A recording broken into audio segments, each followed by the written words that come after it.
These are public hearings. This gives anyone from the public an opportunity to observe if they would like. I need to read through our hearing script. This will cover the procedure for the hearing. And then we'll jump right into it. So this is the May 25th, 2025, or sorry, May 25th, 2022 session of the zoning hearing examiner docket. My name is David Sturkey. I'm the zoning hearing examiner for the city of Cincinnati. I'll preside over this hearing. The case before us today is case number ZHUV220005. The purpose of this hearing is to allow applicants and opposing parties to testify and offer imputed evidence testimony. This hearing will follow the rules found in the zoning code and the supplemental rules of the zoning hearing examiner. All testimony and evidence that an applicant or any opposing party wishes to offer must be presented at this hearing. The hearing will proceed as follows. The applicant, the applicant's attorney, or the applicant's agent will first present the applicant's case.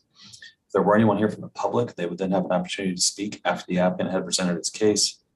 I'll give the zoning plans examiner, Walt Mueller, an opportunity to provide any testimony. In the event any party testifies or offers argument in opposition to this application, the applicant will have an opportunity to rebut that testimony and or argument that was offered in opposition. And then finally, the applicant will have an opportunity to make any closing statements. For our purposes here today, I'll allow one or all of you to tell me about the project, why you think it's appropriate, anything you think will be helpful for me to make my decision. I'll hear from Walt. I'll let you guys respond to anything Walt said or make any closing remarks, and then we'll wrap it up. Decisions may be expected within 2 weeks. I may limit or exclude any testimony that I deem irrelevant or outside the scope of the application being considered. I may interrupt any speaker to, to ask questions or to make any comments. I may also refuse to consider hearsay testimony. That's generally evidence you want to introduce that consists of statements made by someone who's not present at this hearing. In the event of any technical difficulties, I'll do my best to troubleshoot those on the fly, but to the extent there's some defect that prevents us from meaningfully going forward with this hearing, I may continue or postpone the hearing at my discretion. I need to swear in all of our witnesses in order to hear from you guys. So if you intend on providing any testimony, making any comments, asking any questions, really doing anything other than just strictly observing here today, then you need to be sworn in. If you don't know whether you're going to say anything, yeah, I can swear you in later on. But if you're sure you would like to provide some sort of comment or testimony, I'm just going to swear everyone in collectively right now. So if that's you, if you could take yourself off mute, I need everyone to raise their right hand and to answer out loud. Do you solemnly swear the testimony you shall give will be the truth, the whole truth, and nothing but the truth? Yes. Yes. Yes. Thanks. All right, who's going to be taking the lead here on the presentation? Ron would. Oh, Colin, go ahead, Colin. All right. I'll start with a brief summary. The subject project is for a walk-in cooler expansion to an existing market at 3645 Paxton Avenue. The proposed walk-in cooler addition will be located on the side of the existing building, which is classified as a legal non-conforming use because of its commercial use located within a RM 2.0 zoning district. We have no proposed change of use for the property. Hyde Park Fine Meats is located at a property within the Hyde Park neighborhood that has operated as a local market since 1930. The property has a long-standing history of providing the local community with exceptional service and quality. The surrounding neighborhood has evolved and expanded throughout the years, which has presented many operational and efficiency challenges to the market, which is situated in a 92-year-old building. It happens to be currently exceeding its capacity to service the local neighborhood. The owner of the market is seeking relief through the implementation of a walk-in cooler expansion to be located on the side of the building behind a large existing tree. The walk-in cooler expansion is the minimum effort which will afford relief to the owner, and we believe that the market should be granted relief so that it can safely and efficiently continue to service the neighborhood in which it resides. Okay, anything else, Mr. Cooper? That should do it for me. Okay. Anyone else on the applicant owner side would like to provide any testimony?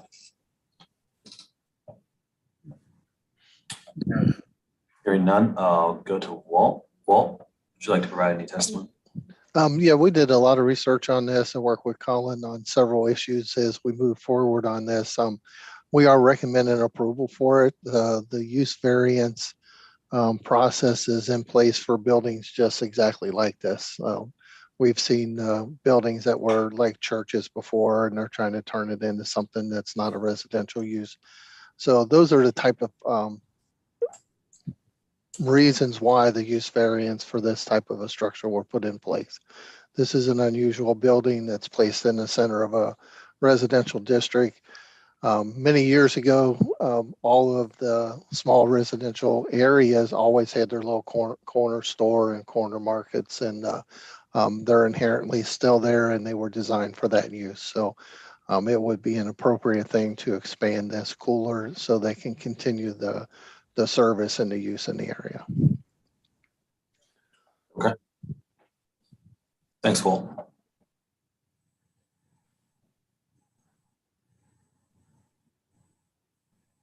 Just give me 1 second, folks.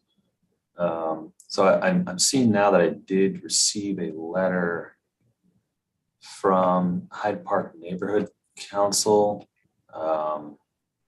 in the middle of the night last night, around 10:30.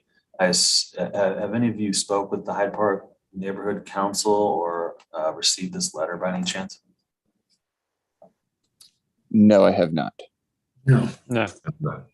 Gosh. So let me just read it to you. And again, I apologize. I do tend, because the notification period on these is so short, I do tend to allow these this correspondence from neighbors or neighborhood groups to come in anytime leading up to the hearing. The zoning committee of the Hyde Park Neighborhood Council has reviewed the plans for a new cooler structure and a mechanical refrigeration equipment. We understand that Hyde Park meets as a legally established non-conforming use. However, the Hyde Park Neighborhood Council committee objects to expansion of the non-conforming use in the direction of the abutting residential neighbor at 3611 Paxton, and objects to potential noise of additional mechanical refrigeration equipment so close to an abutting residence.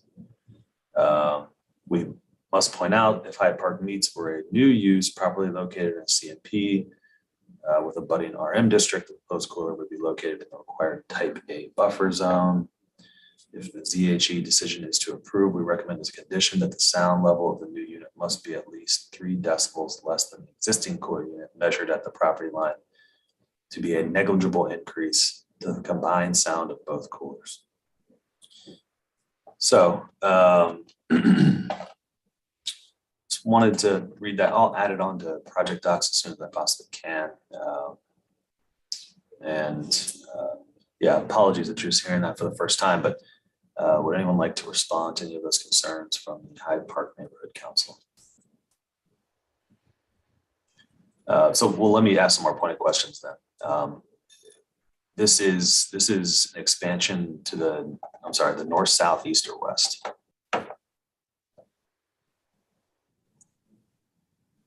This would be an expansion to the south side of the building.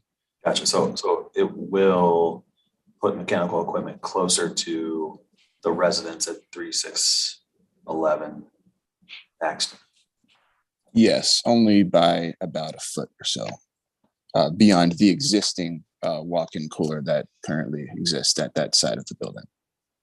Gotcha. So This is Ron Novak. I think it's fair to suggest that, south side of this building does have coolers and equipment on it already. The expanse or the wall of our cooler will be closer than what currently exists there, but not necessarily the equipment. So we have the opportunity to locate that equipment so that, it's not different than what is currently there or what exists today. Wait, so I'm sorry, could you say that again? So this will expand in terms of the setback of the cooler, the physical setback of the cooler, but it will not include the addition of any mechanical equipment closer to? I'm saying where we have condensing equipment or whatever, than that, we have the opportunity to locate it no closer than what currently exists already. The condenser can be located really anywhere. It can be remote from the cooler itself. So we can maintain the existing mechanical setback that the current cooler adheres to, or potentially even set the mechanical equipment back further than what is currently adhere to. Correct. Okay, so you guys would not be opposed to a condition of approval being that that all mechanical equipment and condensers be located further away than the current mechanical equipment and condensers for the existing walk-in.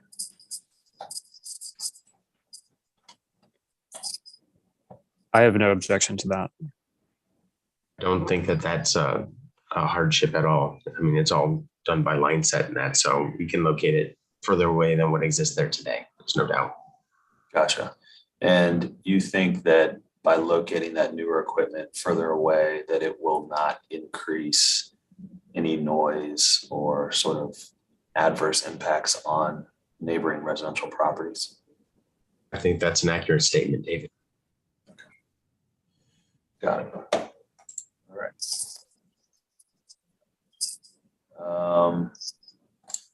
Okay, and I'm looking at a street view of, let me just share my screen real quick. You guys see that? Google Maps. Okay. Yes. So is this the existing walk-in back here? Yes.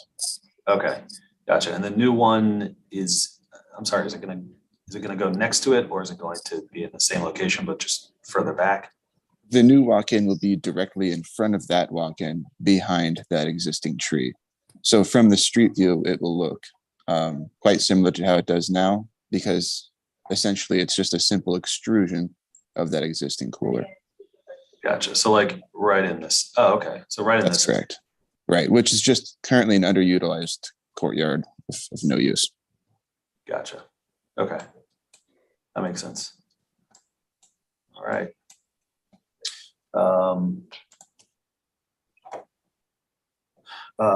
Let's see.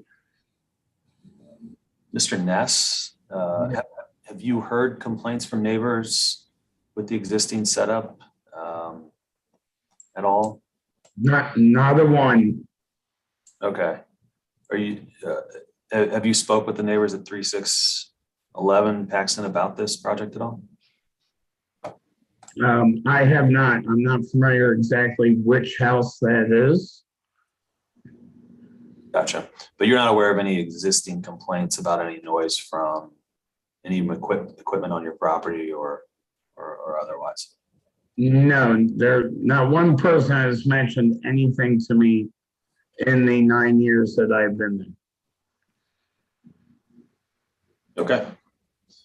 Thank you. That's helpful. All right. I think that's all the questions I have, guys.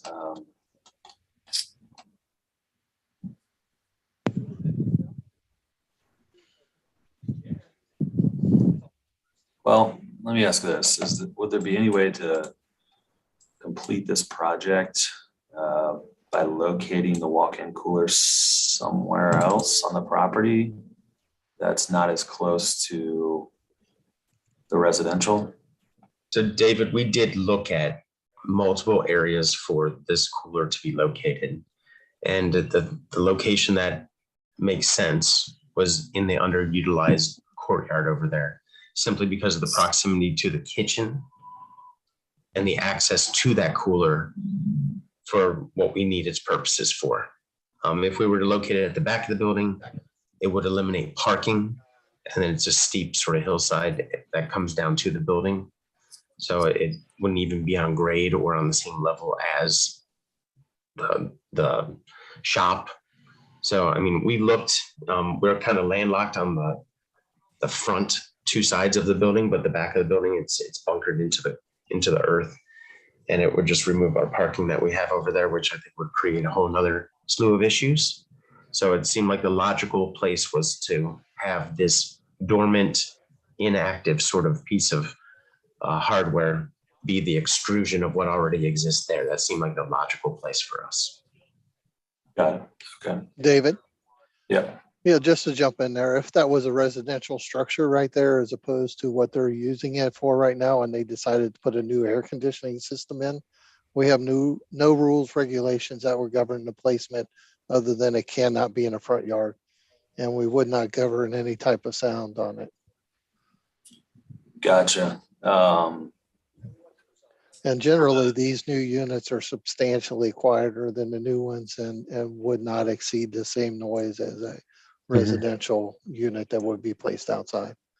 Okay, that was going to be my next question. Are these commercial condensers, generally quieter than what a typical residential air conditioning system would be?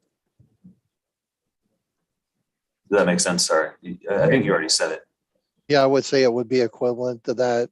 My comment is that the new units are substantially quieter than the old ones that could be 15, 20 years old. Those are a little bit noisier. The new ones are designed with sound and noise intrusion as part of their concept to make sure that they don't have those issues. Gotcha. But you can't say whether they're going to give off the same amount of sound as a residential air conditioning unit would. I cannot. Okay. I think what he is saying though is that it would be quieter than the existing condenser that it would be next to, which I believe to be an accurate statement.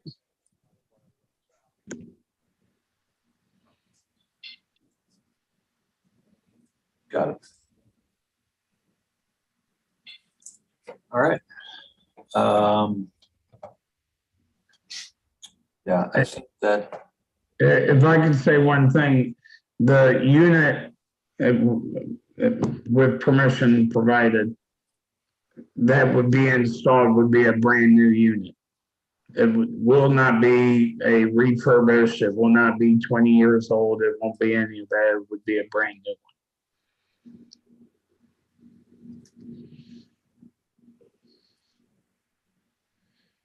one. Okay. All right. I think that's all the questions I have. Anything else you guys want to provide in closing or otherwise before we adjourn here? David, I'd just like to thank you for listening to us today. We feel that this is a very minimal sort of expansion, and it is in the spirit and keeping with what exists currently on site. I think its scale and its proportion next to this building, which is a single-story building, is appropriate for the neighborhood. And we think that its introverted nature of a walk-in cooler, we've done as well as we can to make this blend and fit in with the architecture in the neighborhood to create a non-nuisance sort of situation. So I appreciate you hearing us today.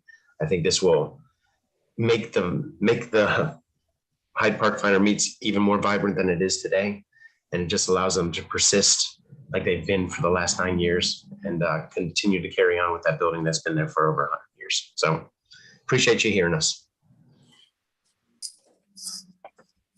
Yes. Mr. Staher, did you want to add anything? No, I agree with everything Ron just said. Okay. Thank you. All right. Appreciate your time. Yep. Thanks, guys. I think we'll leave it at that. So yeah, I've had a chance to review the application materials, the staff reports, the letter from the Hyde Park Neighborhood Council, and based on all that information and the testimony I've heard today, I am going to approve the application. I will say that I don't know exactly how I'm going to write these conditions yet, but I think it will obviously have something to do with the location of the equipment, the mechanical equipment, and the noise. I don't really like putting decibel level conditions on these mostly because I think they're hard to enforce. But I will try to just Hey, David. build in any protections I can based on a letter from the neighborhood. Yes, well, Maybe I can jump in. They're referred to buffer type A, which would be required if it was commercial. They already have the 6-foot screen fence there that's on there. And if the equipment was located 10 foot away, it would meet that requirement. And then you wouldn't have to put the sound buffer on or any type of sound on there. It would be compliant with what we require of a similar type of building that was being placed on site. so you're saying the orientation is already compliant with The only thing that would be intruding, you really can't build that structure into that 10-foot, but they don't seem to be concerned about the structure itself. It's just the sound. So if the unit equipment was 10 foot away, it would meet the intent of that buffer yard because they already have the 6-foot fence.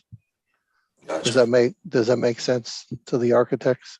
Yes, if the condensing unit was located on that rooftop or whatever, and it was held back from a distance of 10 feet, From the property line, then it would meet that buffer yard. that is correct. Yeah. I understand. Gotcha. So- I thought that might help a little bit because you could use what they refer to and define it that way. Sure. So again, and this condensing equipment can be located 10 feet away from the fence. Yes. Yes. Absolutely. It is just a small condensing unit that has a fan, just like your air conditioner at home, David. So it has a copper line set that's insulated with, foam. So it can be moved along the top of that cooler or that structure wherever we would like it to be. So being 10 feet away from the property should not be a problem. Got it. Okay. Well, yeah, let me just sort of dial in that language for the conditions, but I wouldn't expect any surprises there.